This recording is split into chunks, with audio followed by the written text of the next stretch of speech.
Alright guys, we're back with another one. This is the first episode in our Spotlight on Career series. I have two lovely young ladies here. Y'all can introduce yourselves. Hi, I'm Tweed. I'm Machen. Okay. Yeah. Alright, so yes, and they're gonna kind of, let us know insight into what they do on a daily basis and basically, give you an insight into a career as a pathology assistant.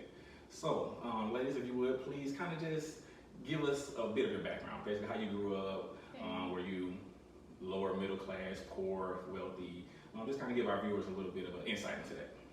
Okay. Do you want to go first? Yeah, so I was born and raised in South Florida. I come from basically immigrants, so my parents are Vietnamese. They've always kind of worked, so I would say my background is like middle, a little bit less than, sometimes it's a little bit struggling.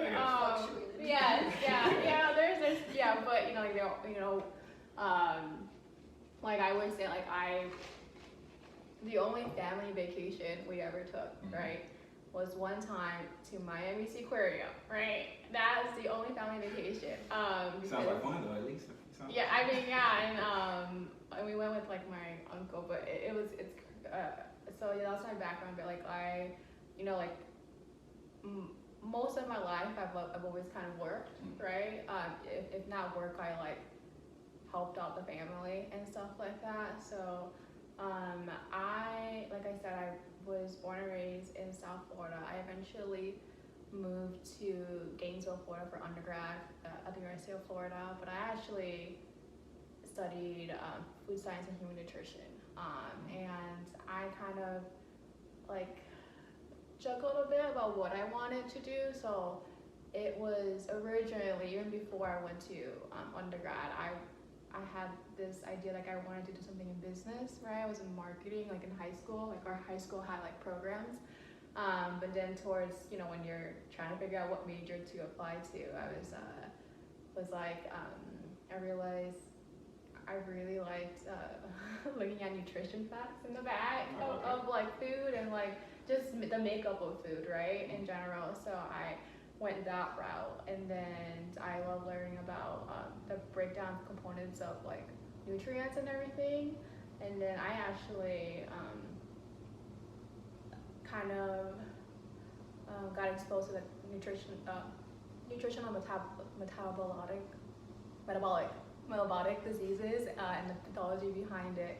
And then that's when I kind of got exposed to pathology. And then towards the last year of undergrad, I was trying to figure out exactly before I kind of pursued a more advanced degree or whatever. So I took some time and then I saw that my school had this volunteer position for in the pathology lab, and then that's kind of where I got more exposure. I saw what pathology assistants are, what they do, and then from then I just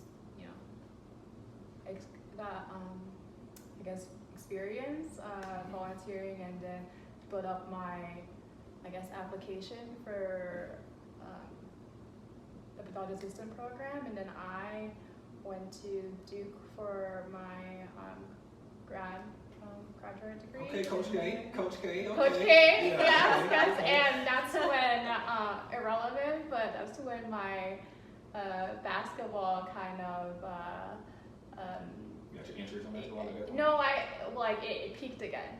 So, that's also where I met Machen, and she is, one of my closest friends, and also a great pathologist assistant. So I'm gonna hand it to her to talk. Okay. So for me, let's see.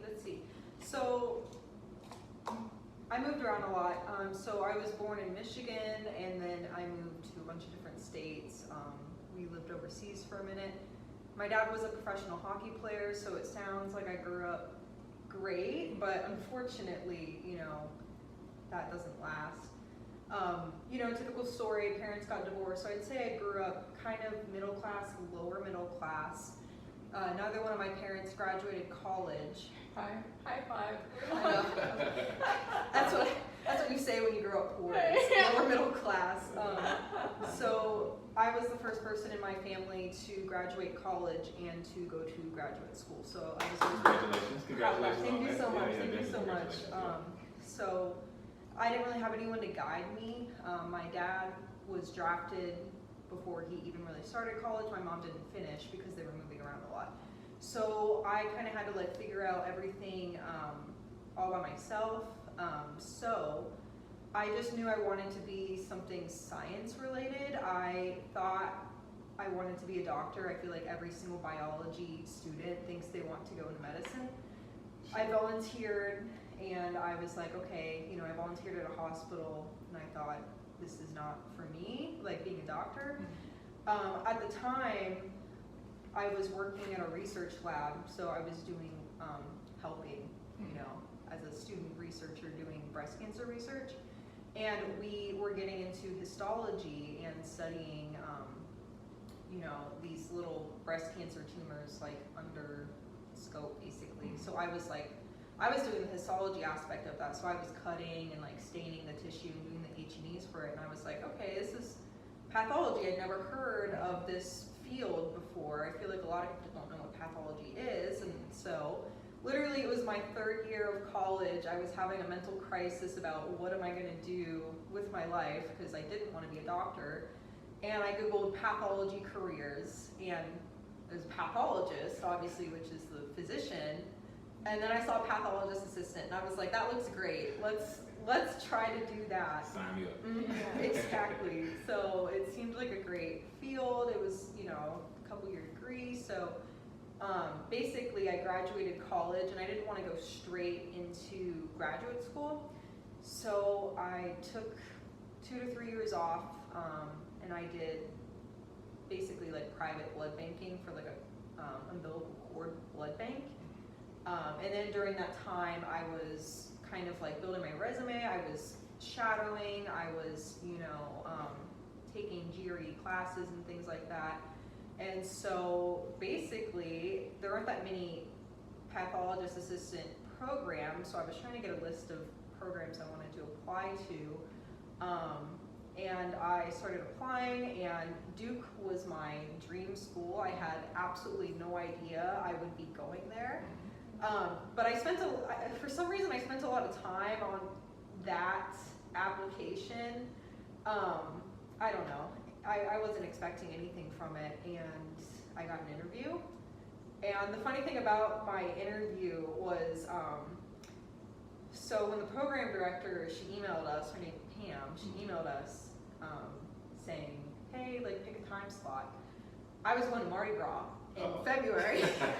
So I was like, well, I don't want to, you know, I don't want to have my interview before. And so I was like, okay, I'll do it after. So I was like, okay, I think I picked March 3rd thinking, okay, I can come back to Ohio.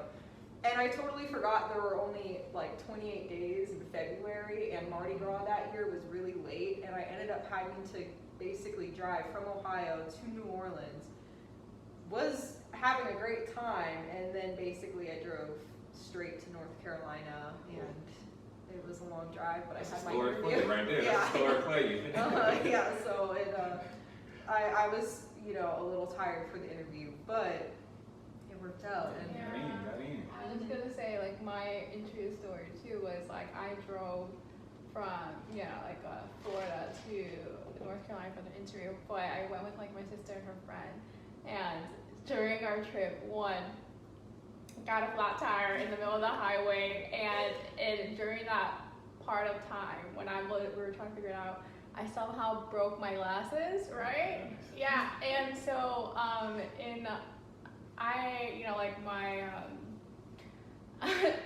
the interview, right? So basically, aside from that, then we did a road trip. So we went to like Asheville, and then we also got lost white rider hopping. And then so in the interview, they were like, "Oh, how was your trip?" I was like, "Do you really want to know?" And then, because one, I couldn't see them because of my glasses, so I had to I like put band-aids on my glasses. Oh my goodness. Yes, and then so Real nerd. yeah. And so obviously, like when I was going there, I love my Duke and too. Like it was like very personal because like again all that stuff. I was like, should I, how much should I expose? But they were just in general like good people. Yeah, good people. And all right, well, you heard it here first. If you want to become a pathology assistant, you got to go through a little adversity Yes. before you do your interview. So that's how you get the job. Adversity is key. So don't give up because it's coming, but you're going to make it through. yeah. All right, so what is a pathology assistant? Because like you mentioned, a lot of people just don't even know what a pathology assistant is, what pathology is, or anything in our realm of what we do. So if you could describe the job to someone, what is a pathology assistant? You're so lucky because I have an elevator pitch. Okay. So how it works is that anything really that comes out from like clinics or surgery, right? Any of the tissue, it goes to a lab, and that's primarily where we are, pathology assistants, and we basically analyze it like macroscopically, right? We kind of describe it and take measurements and see what's normal, abnormal, and then we take appropriate, I guess we call it sections, but it's basically kind of tissue to certain landmarks, and whatever we select, right, will then get processed, and that's where the histology part comes in, and then they will make whatever we selected into, kind of converted into a microscopic slides, and then that's where the pathologist will take over and do their staging, order a couple stains and everything. But in general, we're like, I would say that we are in the middle, kind of like we're in between like surgeons and pathologists and like other professionals, but like it's like whatever we kind of do is like kind of like a communication based on what the surgeon removed from the body, and then what then the pathologist will then eventually see in the microscope. And so that's one area, and then the other side is that there's autopsy route, and then that's where we come in and just basically sometimes eviscerate, prosect, etc. But like we also aid in autopsies. But yeah. Okay. All right. Anything you want to add, Ms. Misha? Yeah, I'm glad you went first. I don't have the best. I don't have the best elevator speech for this job. Sometimes I have a hard time describing it to people, but like what we said. So I kind of just tell everyone. I break it down into biopsy type terms because like most people at some point in their life are going to get a biopsy. Yeah, exactly. Not Not everyone's going to get like a giant resection or something. Mm-hmm. So I don't know. I usually just say like, I look at everything ranging from a biopsy to like a cancer resection to limb removals, things that get taken out of like the OR, surgical pathology, comes to me and I look at that. So I tell people if you ever get a biopsy, I'm going to look at it, describe it, send it, off to the pathologist.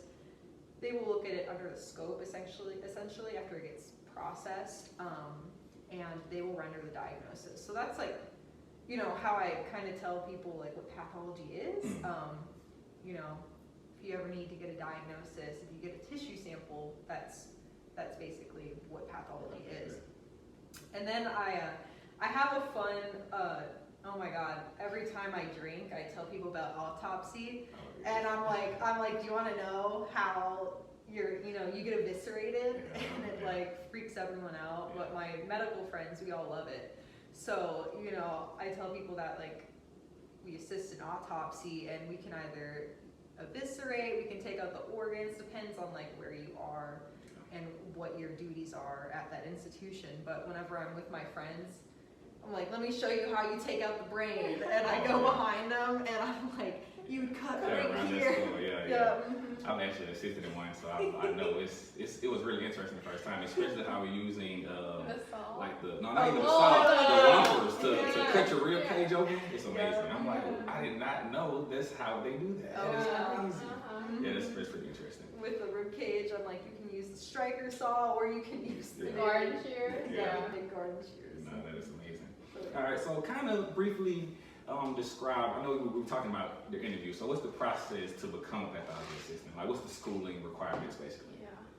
So, I mean, long ago and still now, there's some like on-the-job training, but a lot of times nowadays, they want you to be, I guess, go to a program, a pathologist assistant program that's accredited, and that program is 2 years, and every program is different. Like when we started, I think there was like 9 in the U.S. Mm-hmm. So, but now it's increasing, and You need to. yeah, and so basically a lot of the times the program will ask for like GRE. Some people take MCAT, some programs take MCAT scores, but most of them take GRE, and then a lot of times they prefer you to have some experience in terms of like shadowing, Okay. and recommendations. But I think that's kind of like the bulk of your. I mean, aside from like you go to your undergrad and all that stuff, but it's pretty just your GRE and experience, like. So it's like it's a master's program? Yeah, it's a basically? master's It's a master's program, program. and again, like every program is different. In terms of What's the length of the program? Like, how long is the program? it's 2 2 years, okay. 2 years, and like the courses kind of they range in the curriculum. Like our first year was didactic, and we were just with the medical school. And then the second year, it was mostly more of our, I guess, the clinical side or just our rotations and everything to get experience. But again, every program is different. Like some programs, they make you go to like different sites throughout the country, right? But ours, they already had like a circulation of which facilities, like which hospitals to go to, and everyone went to the same local ones. Yeah.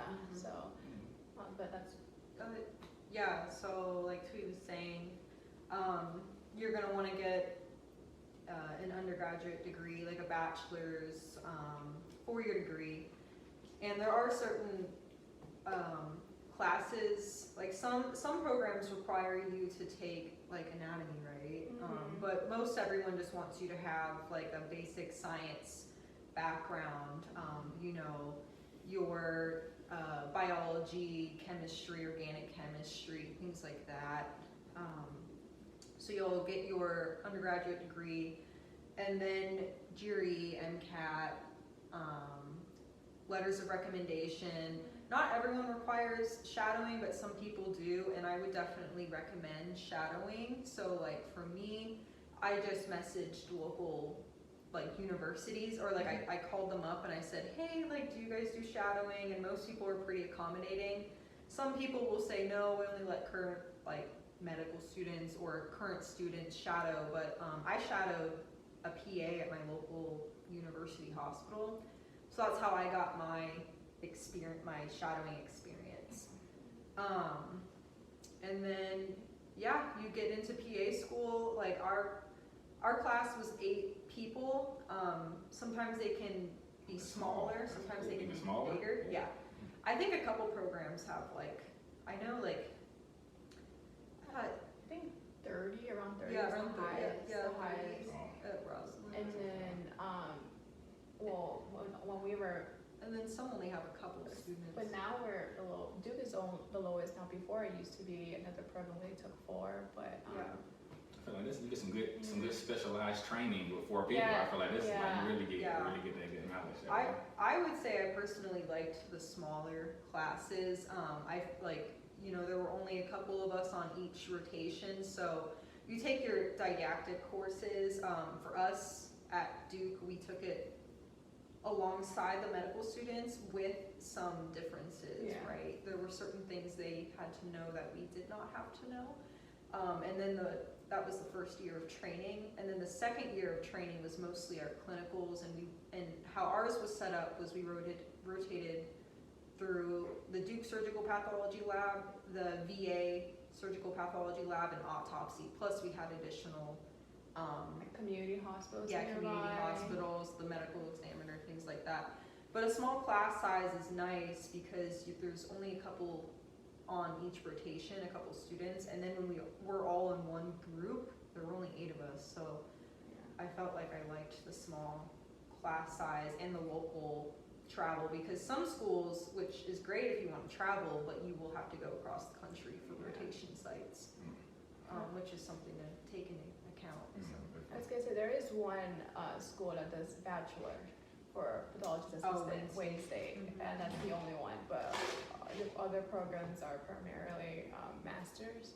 Yeah, and most places do want an accredited ASCP pathologist assistant. There is on the job trained PAs, but that is kind of being phased out for people that have the master's degree. That makes sense.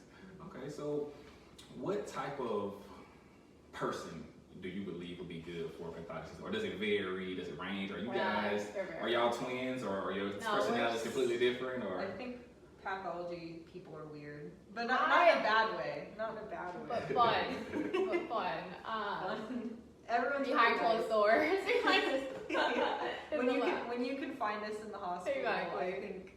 I think we're nice. We're very nice. That's like okay, maybe not. I would say it's like, I think a lot of times the perception is people in pathology are like, they like to keep them to themselves and they're quiet and they just like, they're weird and stuff like that. But I mean, you meet so many different types of people in pathology, and I think we do have personality, just saying. But in terms of what kind of traits or whatever, it really ranges, because every practice, every facility in general is different, and there's, for example, there's academic settings, and that is like where you teach residents and everything, and like people would say you have to be more patient in that one, in that field. But then there's also private, and a lot of times private, it can either be one that's more in a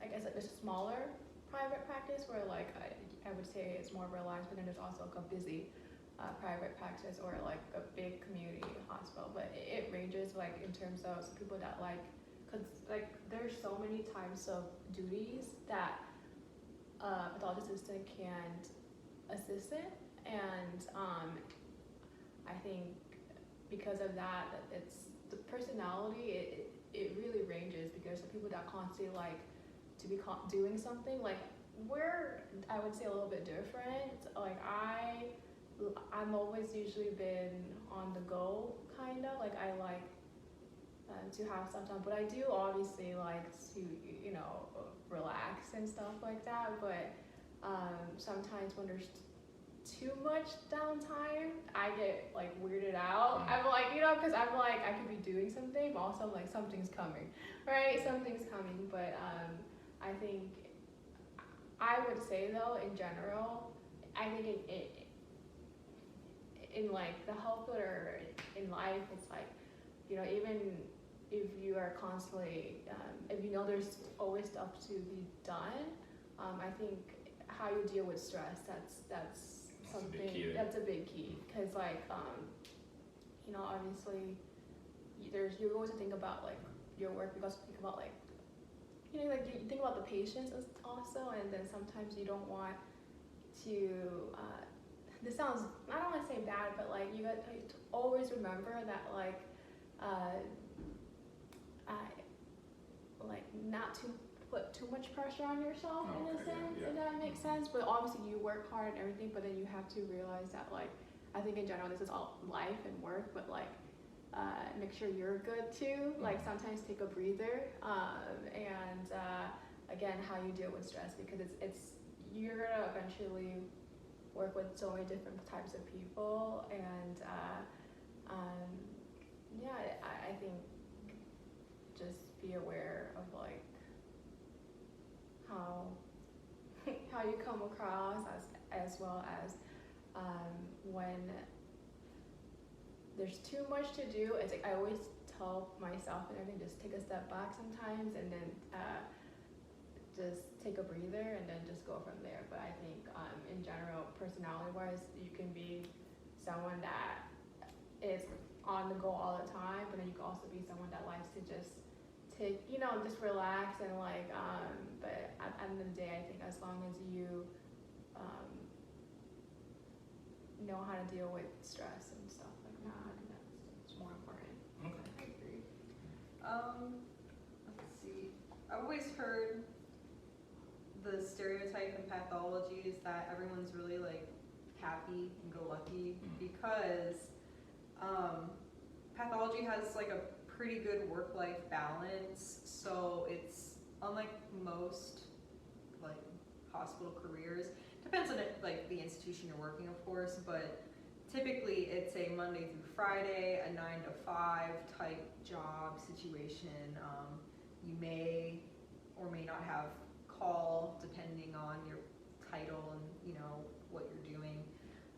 So I've always heard that like the pathologists and like PAs, I think we're pretty happy, chill, at least that's how it was at my last institution. So that's the difference between that's the difference between me and Twee. So we were a trauma one. We were affiliated with an academic center. Maybe we were more like a community hospital. So we were busy, but not too busy. I would have a couple hours of breaks during the day. The surgeons used to joke that all we ever did was like drink coffee and walk around. So, that's kind of like the environment I came from, and that is the environment that I like. It was nice, and you still got challenged. It was a trauma one's medical center, so we'd still get challenged. We'd get some really interesting cases, but it was not a private center where we were just workhorses, and I enjoyed that. I like to just relax. I like to get my work done, sit down, for an hour and a half, 2 hour lunch, go out and do some work and sit back down for another couple hours. So that's what I would say the personalities that I'm used to. But I have found at least everyone I've worked with to be such interesting personalities. Some people are so funny and talkative, and then other people just like to keep to themselves and are that pathology stereotype of just like locked in the basement, no one knows where we are, no one knows who we are or what we're like. So you get a mix of people, I think. Okay, that's good to know. That's definitely good for the audience to hear, to know that. So, all right, the next question is, how is the pay, like going in, and kind of what's the outlook on the pay is basically what you'll see being a pathology assistant? Again, it differs depending on what type of institution. Like I think historically it's been known that like academic centers, if you work for them, it is lower pay, and then like private settings you get higher pay just because the amount of workload that you get. But I say in general, I mean, that it's good money. A lot of times it also depends on like the state that you're in and everything. And do you want like a range? Yeah, give me like low end to kind of like what people high end. Like when you first got in the field, what were you making? Versus like how do you know some of the top earners in the field that what they're making? I think the lowest I've heard was in the 70s, right? Yeah. And I can go into what I made too. Yeah. So, like Twee was saying, it definitely depends on where you're living. So you really need to take cost into living into effect. So East and West Coast, of course, are going to be, what do you think? They're making like in like the 120, 130s? Well, no, it depends. Like I know I'm thinking like California, New York. but like California, in New York, I feel like generally at least 100 grand. But I know like in California, like our classmate, when she first got her first job, was like around 120 K, and then on New York side, like we starting a new grad and everything, he started with like 100.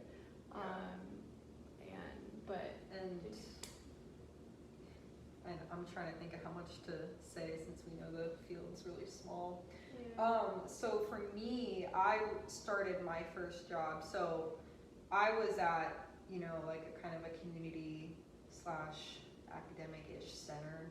We were like kind of a weird mix.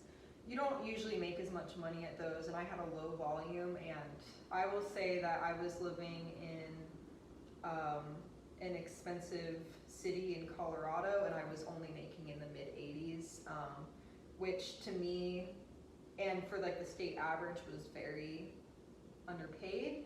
I traded that for kind of the work-life balance, but I will say I was definitely, and I graduated up to the mid-90s through like raises and things, but I would still say that was underpaid for the cost of living. But yeah, I think that's pretty typical, like new grads now at least. At least 80, I would say like at least in the 80s. Yeah. Should be higher, I think. I mean, it depends what type of, where you live and the practice. Like I said before, like generally, it's been known academic centers, I feel like, are the lowest. But that can, vary depending on where you live and like experience, stuff like that. And it's like probably community hospitals, but private has been known to make the most money in terms of like, I guess, the cost of living and types of stuff. And then there's travel. There's travel. And there's travel PA jobs too. You can do per diem. Usually the travel and per diem will pay, what do you think, 1.5 to 2 times ish? More. Yeah. Per hour. But you're not getting your benefits. Not always. It depends on where you work.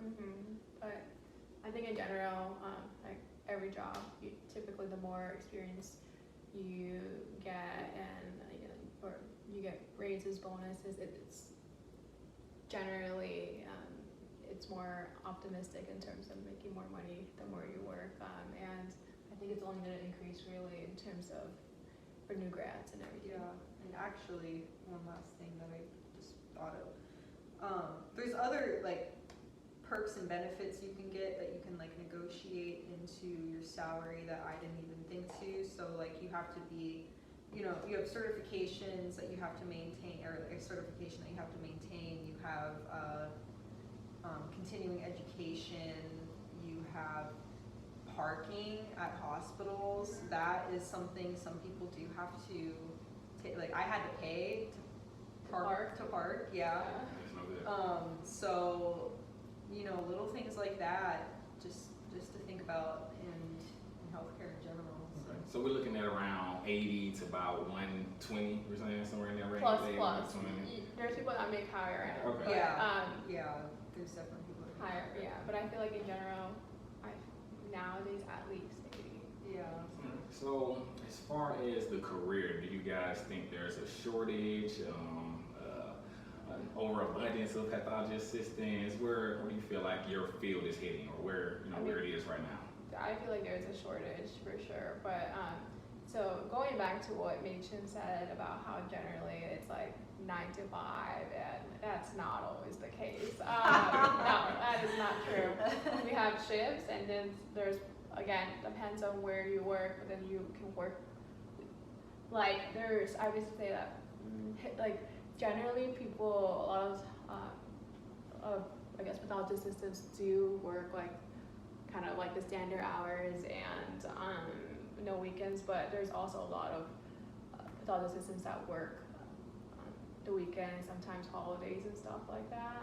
And I think, again, depending on where you are and the workload, but I from what I've seen and heard, I think there's a shortage. That's why there's more programs nowadays, and in general, I think people are realizing the value of what a pathologist assistant brings and how helpful we can be, not just in our typical duties, but like we could extend to different, different duties and everything. But Yeah, I think there's definitely like a shortage. There's definitely always jobs open. Another thing to consider, like, I think overall there is a shortage of PAs, but there are, there are certain areas that are more sought where people want to live in, so you can always get a job.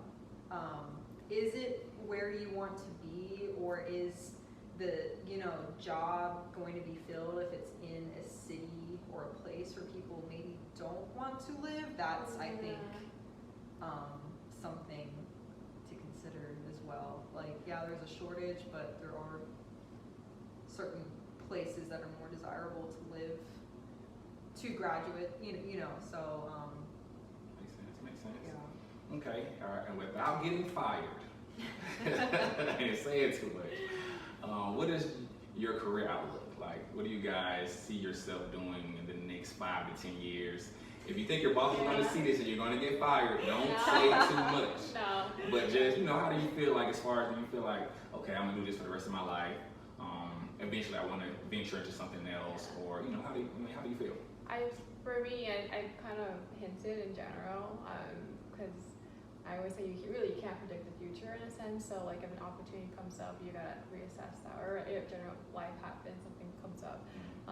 But this is like more personal than like professional in a sense. So like I for me, like I always said that like when I have like a family and stuff, I'm gonna have to readjust, and like, cause I work in a busy place, so when that happens, I kind of have to figure out what's like best for my family and that stuff. But I tend to 5 to 10 years,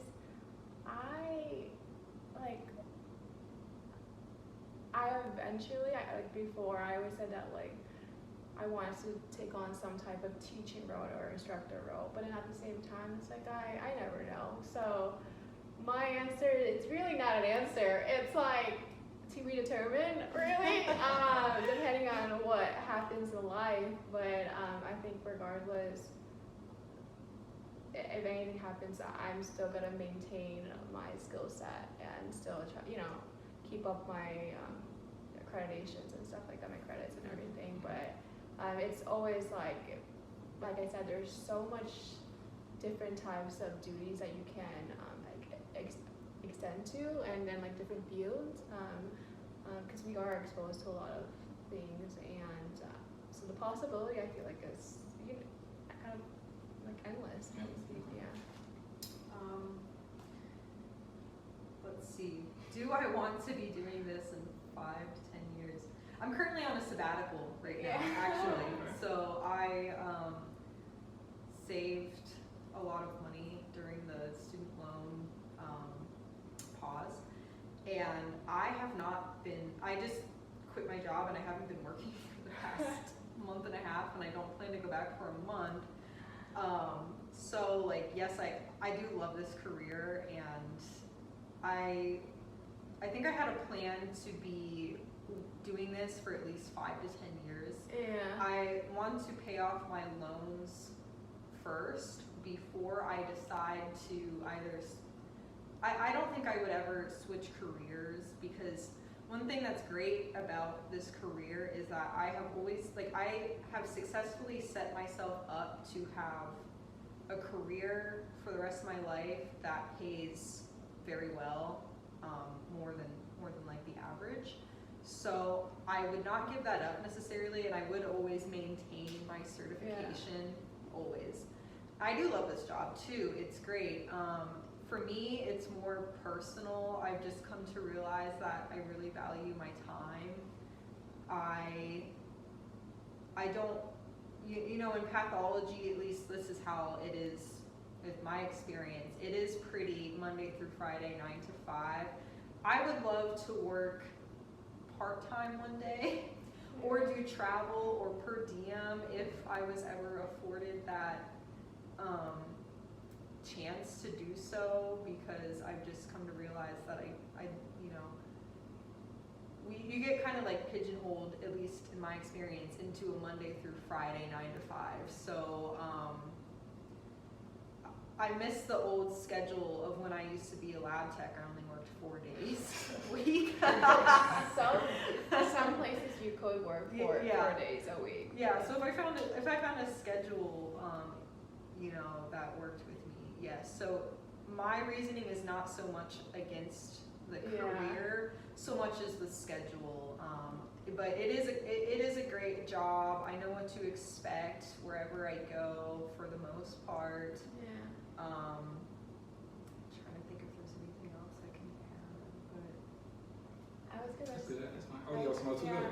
I was gonna say like I kind of hinted before. It's like, you know, if regardless of whatever happens, it's like we're both still gonna maintain our our credits and to make sure that we're still certified, because it is, you know, that it's always gonna be a field, a career that's You have a job. It's gonna be yeah, there, exactly, right? that's needed, and again, pays good generally, and it's always gonna be there, and so, but again, like I said before, the world, like, there's so much opportunity, so I can't definitively say like if I'm gonna be this for like consistently throughout, you know, I never know, but I think we always hint at this, like, our retirement dream job. yeah. So hers is to basically plant flowers or like any type of bush. Yes, like on the side of the roads. Like you see all those nice like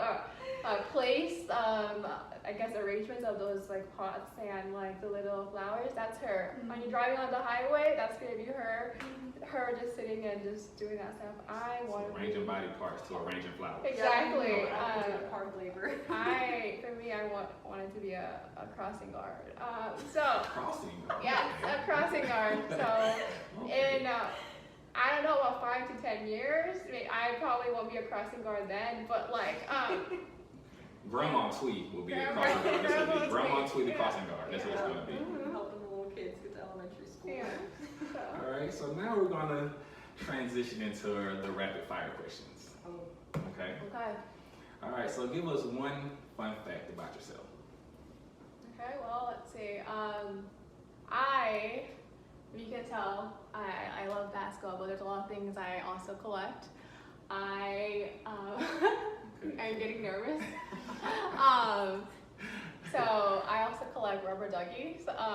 So it's in my bathroom right now, and then I collect broken glass cups. And I like them like beautifully placed. That's like you can tell it's broken, but it goes together. You know, like, and then you're gonna think it's crazy, but I have a project that I'm currently doing, and it is a mosquito project where I am trying to collect images of mosquitoes from around the world. Okay, that's something different. Okay. Because it's like I'm always curious about like how are they around the world? Like, are their bites kind of similar? Like, and so I'm also, if you guys want to help me out, I am taking submissions because I kind of want to build a portfolio of different types of Mosquitoes. I did take a photo of a mosquito in Mexico for you. Yes, see, true friend. Yep, Yeah. I was helping her out. All right, Miss Meechin, you? What you got? Give us a fun fact. One little fun fact. Oh my god, my fun fact is that I'm a twin. I don't know if I have any like... Yeah, twin of a twin. Yeah, oh yeah, I'm a Twin of a twin. twin. I'm a twin. My little brother and sister are twins too. That's my go-to fun fact. No, that's really cool. Twins are definitely cool. Yeah. Cool, Yeah. cool, definitely cool. I don't know if I have any interesting, like, I'm collecting mosquitoes. I'm not collecting mosquitoes. I'm collecting images of mosquitoes from around like the world. I Okay. guess, Yeah, okay, so give me a dislike about being a pathology assistant. Dislike, I would say, like, in general, it's, again, work-life balance kind of differs in the work life, but I think sometimes it can get stressful, but it's how you deal with it. Ergonomics. Oh, yes, yeah. I used to think, like, you know, everyone always stresses like ergonomics and like the workplace, and I used to think, oh, when's that gonna affect me, when I'm like 50 or 60? Yeah. No, I'm 30, and so we use scissors a lot, and I use my right hand a lot. My thumb already, I feel like I've got the pain. Yeah, and like it's been what, 4 years, maybe 5 or 6 if you count training, and no, I feel it. I feel a little bit of arthritis in my thumb already. Your posture's gonna get worse. Posture. Yeah. Get the mat, the mat, the Anti-fatigue, spongy mats. anti-fatigue mats. Yeah. Get those if you don't have them. So. Okay. All right. What's the most rewarding thing about being a pathology assistant? When you help find something that was not not kind of like unknown in terms of, because a lot of times you go into, when you get any specimen, you have your imaging or stuff that the clinical team already saw, but then sometimes you find something like incidental, turns out to be cancer, and nobody had an idea about it, and then you found it, so then you really feel like you made a difference, when like it's like, you know, it's like I think a lot of times when you find something so small, especially when it's really tiny. Like I always tell the story how like sometimes I find something that's like 0.2 centimeters, and nobody knew about it, and it turns out to be, especially when it comes to a different type of cancer, that like they, like sometimes, for example, I did a case for like one type of like lung cancer, and then there's a different, I found like a smaller, like again like pinpoint 0.2 centimeters, and for a completely different type of lung cancer. And so it's like again, because a lot of times they do prior testing or biopsies and everything, so you have an idea when you get a specimen what you're trying to look for, but again, that's why like when you really examine something, you find something that nobody knew about, and then it eventually it is, you know, obviously important for the clinical team and the patient, but it's like, again, you feel like you did good. Yeah. Justice. Yeah, I agree. The incidental findings are really like that you find grossly that no one knew about. It's always unfortunate for the patient, you know, oh, we found this thing, but I mean, depending on where it is and how far along it is, I mean, and regardless, it is what it is. It makes you feel really good that you found something that maybe that had been missed. It could have been missed, and now the patient can be appropriately treated. I think the one that I have 2 on top of my mind.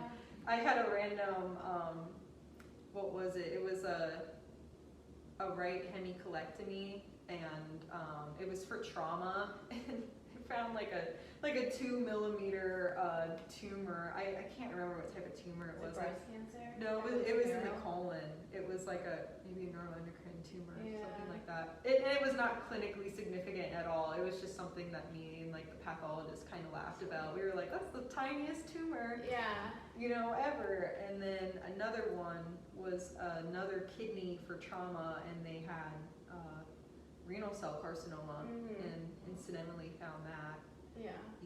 So when you find those unknown tumors, it's a good feeling knowing that you really are helping like the patient get the appropriate treatment that they need.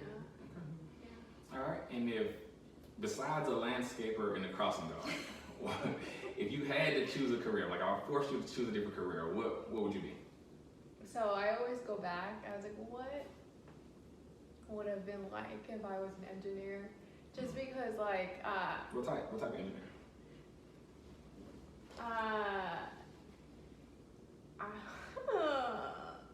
Man, I probably biomedical, right? But it's just, I was always been fascinated with building something, creating something, and stuff like that. But I I always had that like idea, but I would love to be a dancer. But I know I can't be like, that's probably not the lifestyle for me, but What kind of dancer? Ballerina? no, hip hop. A hip hop dancer. Oh, Yeah, okay, yeah, okay. yeah. All right, sweet. So, We're in Atlanta, so I'm gonna call up somebody. Call up Future or like Lil Baby or I somebody. actually have a lot of like projects I'm dabbling in. So when you ask me like what career, and again, if the opportunity comes up, like I like to do a little bit of everything. So yeah. I like that. Yeah. I joke that I should have become a nurse and become a nurse practitioner so I could do aesthetics like Botox, lip filler, and that really goes into like my I don't want to work that hard type schedule. I'm not gonna just hang out at a clinic and do people's Botox all day and things like that. Do skincare, like you know. Okay. I don't want to actually be a nurse. I just want to do Botox. Botox. Chill. Yeah. Well, all right, ladies. I really appreciate you doing this interview today for my audience. You know, giving them a look into pathology assistant. Is there any one final thought that you guys would like to leave with the audience today? Final thoughts. Please be kind to us. Okay, this is our first time being interviewed in terms of like this type of setting, but it was fun and I had fun. This was cool. and our interviewer Riley was really good. And again, if you have any questions, I guess. Yeah, drop them in the comments and I'll ask them and then I'll get back to you guys. Yeah. So, final words, hit the subscribe button, hit the notification bell so you know when we drop another video. Best believe we got more interviews coming, more healthcare professionals, more great content. So yeah, we're out. Appreciate it. Bye. All right.